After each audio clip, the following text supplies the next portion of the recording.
Right, I got asked a very good question in my last Q&A, and it was by Drone98, and he basically said, what would be your best setup for a defensive loadout? Clothes, gear, protection, weaponry.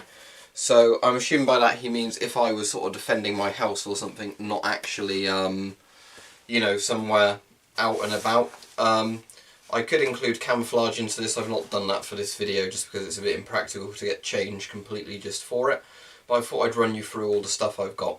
So for actual defensive gear I'm wearing, I've got my level 2 with stab-proof protection body armour. That's got a front and back section. Obviously you can see riot helmet with visor, protect my face. That would also mean if somebody threw acid or something into your face, it would hit the visor, so no harm done there. I've got a couple of weapons on me, and I also want to run through some other stuff. In terms of protective gear, before I brush past it, I've got my Avon CT12 with spare filters and a chemical poncho and everything all set up in there.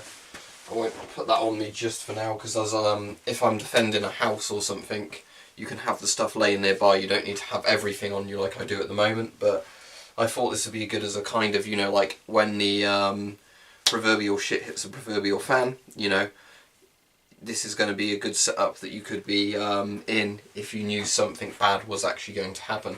So, obviously, body armour as said, and helmet, that's my defensive loadout. So what's my offensive loadout? Well, for sort of, I guess, 100 yards and less engagement, £105 crossbow with a scope. I've gone into this before, I like it. It's not too easy to aim with the riot helmet on though, saying that, but it is possible. I can actually aim down it. The accuracy would suffer a bit if I was wearing the riot helmet with it, just because it's more difficult to cheek weld and everything with the riot helmet on. But you'd still be able to aim it fairly effectively. £105 means obviously that it can be cocked if you want to by hand.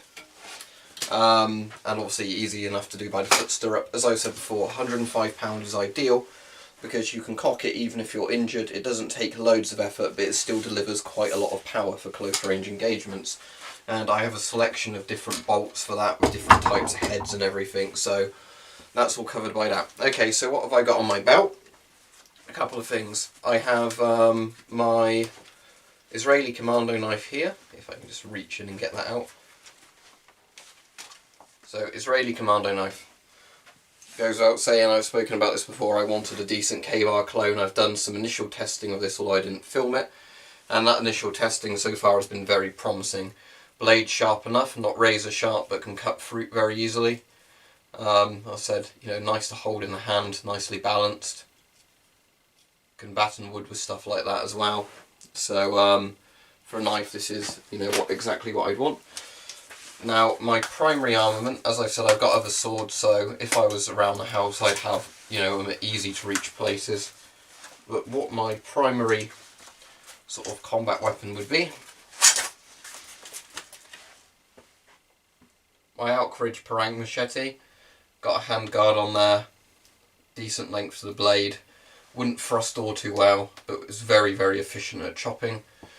So with this down, obviously, I can have my riot shield as well, or some other sort of defensive armament.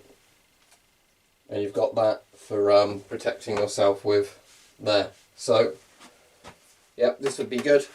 As I said, I might actually get a different sort of sheath for it, or in a, you know, in a situation where I'd expect to draw it quickly, I'd probably have it actually hanging from my belt. And I'd probably be wearing like a chest kind of rigged belt somehow with this, rather than, you know, exactly like this.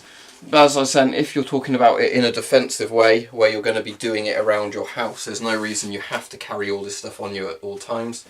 And then for very quick access, I've got my Fairbairn-Sykes here, or Fairbairn-Sykes. And I thought this would be ideal to be on the other hand sort of sheath, because that way I probably wouldn't wear as bulky a jumper as well with this. Is you can get this with either hand, as you saw, I draw it with my right hand easily, you can draw it with your left hand easily as well. So this would be a very good knife if you can't get at your other ones and you very quickly needed a knife fit to use in defence. Obviously, as I said before, this is a no-nonsense blade. It was designed for killing, so if you had to use it in self-defence, it would be incredibly good at that. So yeah, that's my loadout. As I said, it probably could do a bit of work because it's definitely not good with this jumper. I'm just wearing that today. the jumper's a bit too big and bulky. If I knew something was happening, I'd just be wearing camouflage just in case anyway, and camouflage clothing's a bit more useful.